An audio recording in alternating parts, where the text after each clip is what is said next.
যুগে যুগে যখনই মনুষ্য সমাজে মানুষ বিবেক বুদ্ধি মনুষ্যত্ব হারিয়ে পাপ পঙ্কিলতা আকণ্ঠ নিমজ্জিত হয়ে পড়ে, তখনই স্রষ্টার পক্ষ থেকে নূরে মুহাম্মদীকে সিনায় ধারণ করে স্রষ্টার পথের পথ প্রদর্শক রূপে ধূলির ধরাতে আগমন করেন একজন ঐশী মহামানব।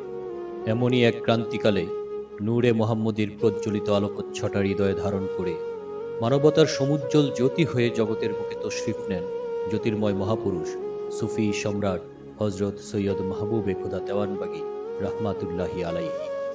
বাংলাদেশের ব্রাহ্মণবাড়িয়া জেলার আশুগঞ্জ উপজেলার বাহাদুরপুর গ্রামের ঐতিহ্যবাহী সম্ভ্রান্ত সৈয়দ পরিবারে পিতা হজরত সৈয়দ আব্দুর রশিদ সরকার রহমাতুল্লাহি আলাইহির ঔরসে মা হজরত সৈয়দা জুবেদা খাতুন রহমাতুল্লাহি আলাইহার কোলে 1949 সালের 14ই ডিসেম্বর বুধবার সকাল 10টায় জন্মগ্রহণ করেন সুফি সম্রাট দেওয়ানবাগী রহমাতুল্লাহি আলাইহি।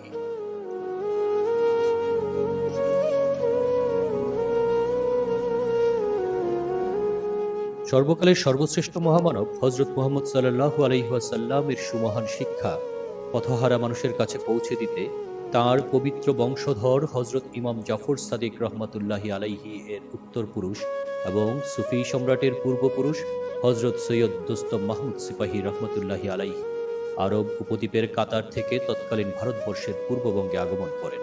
মেঘনার স্বচ্ছ শীতল জলরাশি বিধৌত ব্রাহ্মণবাড়িয়ার আশুগঞ্জ এর বাহাদুরপুর গ্রামের নির্মল সৌন্দর্য তাকে আকৃষ্ট করে এবং এখানেই তিনি বসতি স্থাপন করে ইসলাম প্রচারে নিবিষ্ট হন।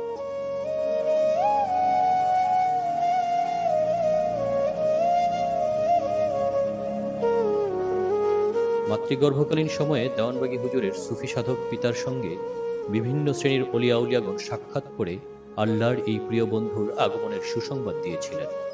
একইভাবে সুফি সম্রাটের জন্মের আগের রাতে মা হজরত সৈয়দা জুবেদা রহমাতুল্লাহি আলাইহা স্বপ্নে দেখেছিলেন আকাশে ঈদের চাঁদ দেখে অসংখ্য মানুষ আনন্দ করছে। এক পর্যায়ে ঈদের চাঁদটি তার কোলে নেমে আসে।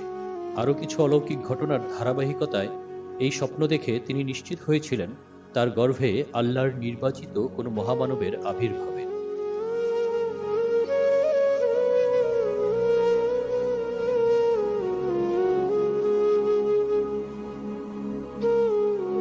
জন্মের সপ্তম দিনে আকিকার অনুষ্ঠানে ফকরে বাঙাল মাওলানা তাজুল ইসলাম প্রথম দৃষ্টিতেই সুফি সম্রাটের জগৎ জোড়া খ্যাতি সমৃদ্ধ উজ্জ্বল ভবিষ্যৎ আজ করতে পেরে এই জ্যোতির্ময় শিশুর নাম রেখেছিলেন মাহবুবে খোদা, অর্থাৎ খোদার প্রিয়।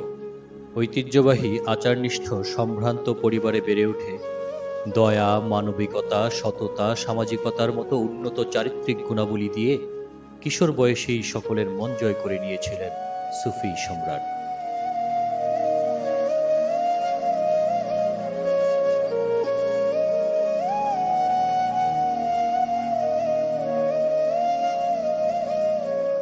সোহাগপুর প্রাথমিক বিদ্যালয় থেকে প্রাথমিক শিক্ষা সমাপন্তে বিখ্যাত তালশহর করিমিয়া সিনিয়র মাদ্রাসা হতে বৃত্তিসহ ধর্মীয় শিক্ষার সর্বোচ্চ পাঠ গ্রহণ করেন।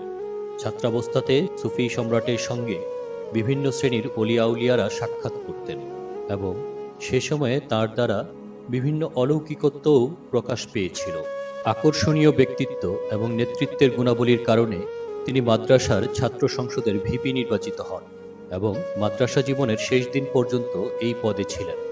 অন্যায়, অত্যাচার, অবিচারের বিরুদ্ধে আজীবন সোচ্চার ছিলেন সুফি সম্রাট। মাদ্রাসার ছাত্র সংসদের নির্বাচিত ভিপি থাকা অবস্থায় পাকিস্তান বিরোধী আন্দোলনে ঝাঁপিয়ে পড়েন এবং 69-এ দেশব্যাপী পাকিস্তান বিরোধী গণ আন্দোলন শুরু হলে ব্রাহ্মণবাড়িয়া পশ্চিমাঞ্চলের ছাত্র সংগ্রাম পরিষদের সভাপতি হিসেবে গণ অভ্যুত্থানে নেতৃত্ব দেন তিনি। 26শে মার্চ পাকিস্তানি বাহিনী নির্মম গণহত্যা শুরু করলে হজরত মাহবুবে খোদা হুজুর স্বেচ্ছাসেবক দল গঠন করে সীমান্তের দিকে ছুটে চলা বাঙালির খাদ্য ও নিরাপত্তার ব্যবস্থা করেন। 11 এপ্রিল 72 জন সঙ্গী নিয়ে মুক্তিযুদ্ধে যোগ দেন এবং 3 নং সেক্টরে প্লাটুন কমান্ডার হিসাবে বিভিন্ন রণাঙ্গনে সাহসিকতার সঙ্গে সশস্ত্র যুদ্ধ পরিচালনা করেন। যুদ্ধকালীন সময়ে তিনি ভারতে 2টি মসজিদ প্রতিষ্ঠা করেন। মেজর জেনারেল ইব্রাহিম বীর বিক্রম তার মিশ্র কথন বইতে রণাঙ্গনে সুফি সম্রাটের বীরত্বের কথা শ্রদ্ধার সাথে উল্লেখ করেছেন।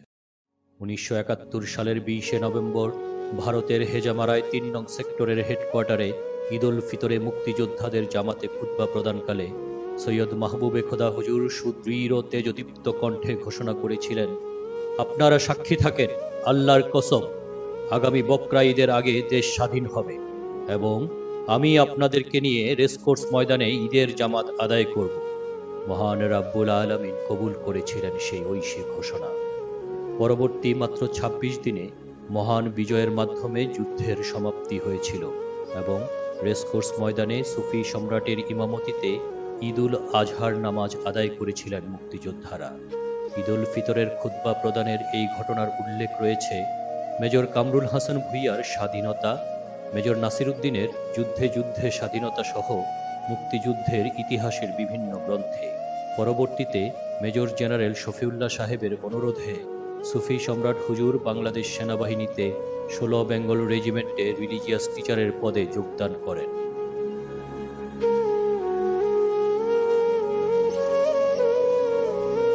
শিশুকাল থেকেই আল্লাহ ও রাসূল সাল্লাল্লাহু আলাইহি ওয়াসাল্লামের সান্নিধ্য পাওয়ার জন্য ব্যাকুল ছিলেন সুফি সম্রাট। পাশাপাশি মানবজাতির চরম দুর্দশা তাঁকে ব্যথিত করে তুলেছিল। বিশ্ব মানবতার মুক্তির উপায় নিয়ে গভীর চিন্তায় নিমগ্ন হন তিনি। এই আত্মনিমগ্নতার ধারাবাহিকতায় ১৯৭৪ সালে তৎকালীন জামানার মুজাদ্দেদ হযরত সৈয়দ আবুল ফজল সুলতান আহমেদ চন্দ্রপুরী রাহমাতুল্লাহি আলাইহির নিকট বাইয়াত গ্রহণ করেন। মোর্শেদের নির্দেশে সেনাবাহিনীর চাকুরি ছেড়ে দিয়ে দীর্ঘ ১২ বছর তাসাউফের কঠোর সাধনা ও গোলামিতে আত্মনিমগ্ন হন সুফি সম্রাট হুজুর এবং লাভ করেন আল্লাহ প্রাপ্তির সর্বোচ্চ মাকাম। ইতোমধ্যে চন্দ্রপুরী হুজুর তার প্রিয় কন্যা সৈয়দা হামিদা বেগমকে বিয়ে দেন জামানার শ্রেষ্ঠতম এই মহামানবের সঙ্গে। সুফি সম্রাট হুজুর এবার পথহারা মানুষের পারলৌকিক মুক্তির সংগ্রামে আত্মনিয়োগ করেন। বললেন, শত্রুর কবল হতে সশস্ত্র যুদ্ধ করে ৫৫,০০০ বর্গমাইল মাতৃভূমিকে মুক্ত করেছি। এবার রিপুর কবল হতে ৩.৫ হাত দেহকে মুক্ত করার পালা। নিজের নফসের কুতারণার বিরুদ্ধে যুদ্ধ করে আত্মশুদ্ধির আহ্বান করলেন, প্রদান করলেন মুক্ত, শুদ্ধ, সমৃদ্ধ সমাজ গঠনের কালজয়ী সূত্র। আত্মশুদ্ধির মাধ্যমে ব্যক্তি শুদ্ধ হয়, ব্যক্তি শুদ্ধির মাধ্যমে সমাজ শুদ্ধ হয়। রোদ, ঝড়, বৃষ্টি উপেক্ষা করে গাড়িতে, পায়ে হেঁটে, সাইকেলে, লঞ্চে, নৌকায় অক্লান্তভাবে ছুটে বেরিয়েছেন দেশের এ প্রান্ত থেকে ও প্রান্তে। মানুষের দ্বারে দ্বারে নিয়ে গিয়েছেন মনুষ্যত্ব বোধ সম্পন্ন আলোকিত হৃদয়ের মানুষ হওয়ার, আশিকে রাসূল হওয়ার আহ্বান। যেখানেই তিনি তশরিফ নিয়েছেন সেখানেই গড়ে উঠেছে শত সহস্র মুক্ত শুদ্ধ হৃদয়ের আশিকে রাসূলদের এক আলোকিত সমাজ। যে সমাজে নেই স্বার্থান্ধতা, নেই লোভের হানাহানি, আছে শুধু ভ্রাতৃত্ববোধের অভূতপূর্ব নিদর্শন। স্থানে স্থানে গড়ে উঠল নামাজ ও আল্লাহ প্রাপ্তির একমাত্র পদ্ধতি ধ্যান মোরাকাবার পবিত্র খানকা শরীফ। ১৯৮৫ সালে নারায়ণগঞ্জের দেওয়ানবাগে প্রথম দরবার শরীফ প্রতিষ্ঠা করেন সুফি সম্রাট সৈয়দ মাহবুবে খোদা হুজুর। এখান থেকেই দেওয়ানবাগী নামে পরিচিত হন তিনি।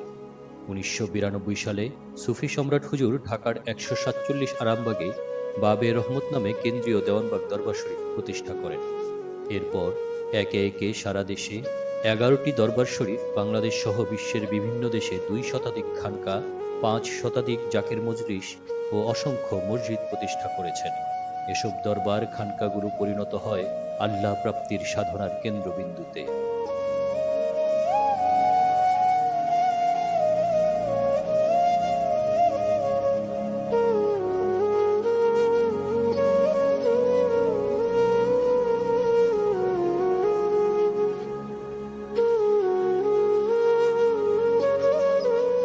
গত ১৪০০ বছরে ইসলাম ধর্মে অপপ্রবিষ্ট নানা বিকৃতি দূর করতে শতাধিক সংস্কার করেছেন সুফি সম্রাট হুজুর।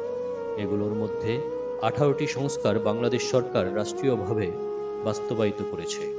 সুফি সম্রাটের প্রস্তাবে বাংলাদেশ সরকার শিক্ষাসূচিতে তাসাউফ অন্তর্ভুক্ত করা সহ সঠিক দলিল লিখন পদ্ধতি, সেহরি ও ইফতারের সঠিক সময় নির্ধারণ, রবিবারের পরিবর্তে শুক্রবার সাপ্তাহিক ছুটি ঘোষণা, রাষ্ট্রীয়ভাবে ঈদে মিলাদুন্নবী সাল্লাল্লাহু আলাইহি ওয়াসাল্লাম উদযাপন শুরু করে।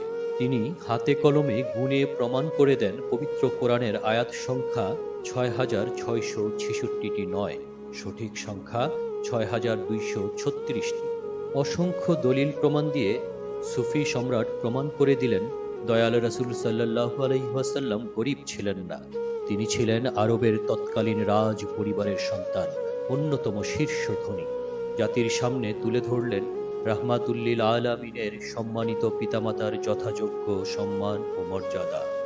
বিভিন্ন তাফসীর ইতিহাস থেকে প্রাপ্ত তথ্য বিশ্লেষণ করে, গাণিতিক হিসাবের চুলচেরা বিশ্লেষণ করে প্রমাণ করে দিলেন রাসূল সাল্লাল্লাহু আলাইহি ওয়াসাল্লামের ওফাত 12ই রবিউল আউয়াল নয়, প্রকৃত তারিখ 1 রবিউল আউয়াল।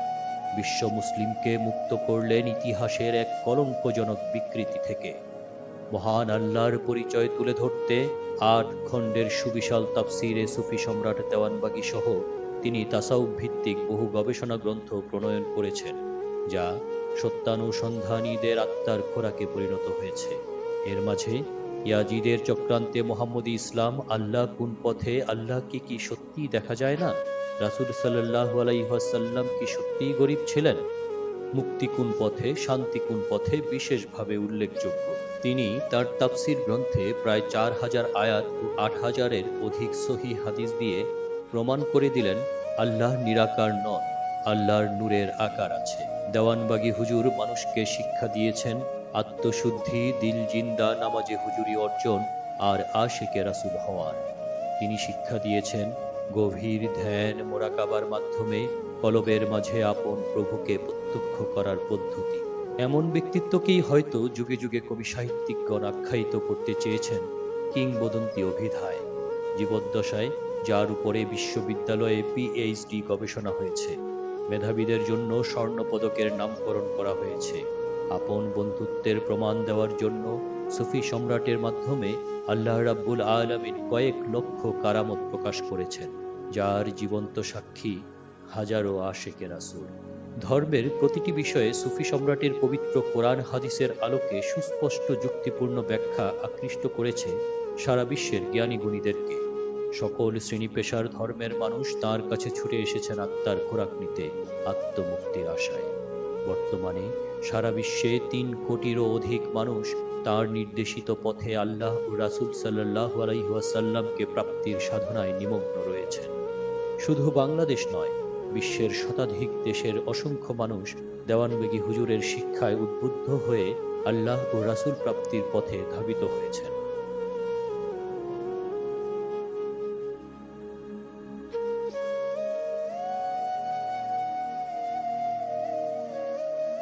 শুধু ধর্মপ্রচারই নয়, সমাজ জীবনে মানবিকতার মূর্ত প্রতীক ছিলেন মহান এই সুফি সাধক।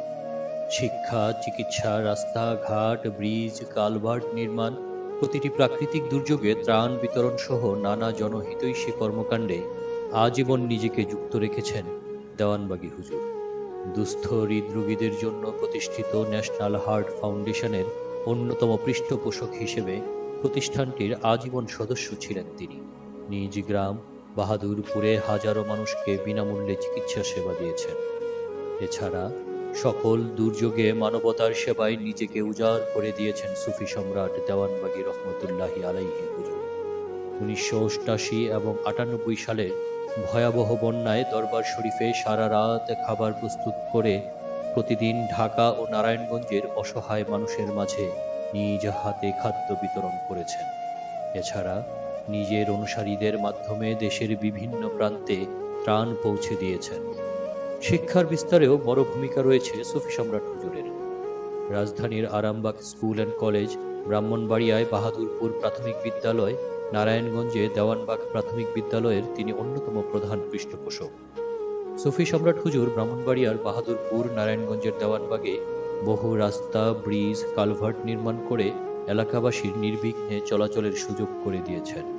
এলাকাবাসীর সুবিধার্থে সরকারের কাছে আবেদন জানিয়ে বিদ্যুৎ ও গ্যাস সংযোগের ব্যবস্থা করেছেন।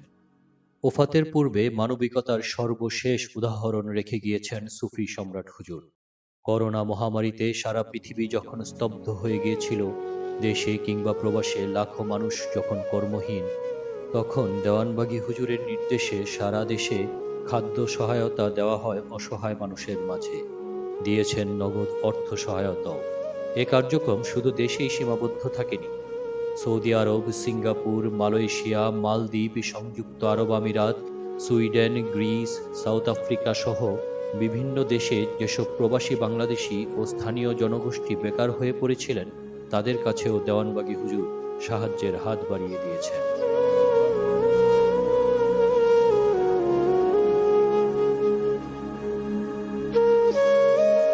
অবশেষে বড় সাহেবজাদা ইমাম ডক্টর নূরে খোদা মাদ্দাজিল্লাহুল আলী হুজুর, মেজ সাহেবজাদা ইমাম ডক্টর কুদরতে খোদা মাদ্দাজিল্লাহুল আলী হুজুর, সেজ সাহেবজাদা ইমাম ডক্টর ফজলে খোদা মাদ্দাজিল্লাহুল আলী হুজুর ও কনিষ্ঠ সাহেবজাদা ইমাম ডক্টর মঞ্জুরে খোদা মাদ্দাজিল্লাহুল আলী হুজুরকে মুহাম্মদী ইসলামের ইমাম হিসাবে ঘোষণা করেন এবং নিজের সুযোগ্য উত্তরসূরি হিসাবে সুস্পষ্ট প্রকাশ্য ওসিয়তের মাধ্যমে মুহাম্মদী ইসলামের নেতৃত্ব প্রদানের দায়িত্ব ইমাম ডক্টর কুদরতে খোদা মাদ্দাজিল্লাহুল আলী হুজুরের হাতে অর্পণ করেন।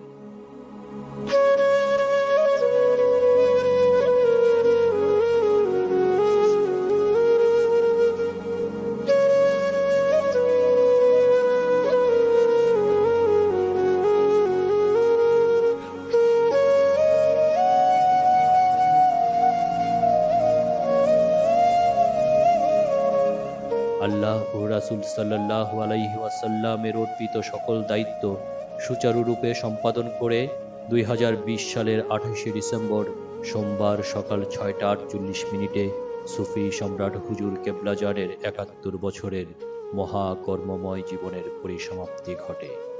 29শে ডিসেম্বর লাখো ভক্ত আশিকের অশ্রু সজল জানাজা ও রাষ্ট্রীয় গার্ড অফ অনার শেষে এই মহান আউলিয়াকে মতিঝিলের বাবে মদিনায় রওজাস্থ করা হয়। ওসিয়ত অনুযায়ী 3 সাহেবজাদা ইমাম ও 2 সাহেবজাদির অক্লান্ত সহযোগিতায় ইমাম ডক্টর আরসাম কুদরতে খোদা মাদ্দাজিল্লাহুল আলী হুজুরের নেতৃত্বে আশিকে রাসূলগণ কাঁধে কাঁধ মিলিয়ে সুফি সম্রাট হুজুরের আদর্শ বিশ্বময় বাস্তবায়ন করে চলেছেন।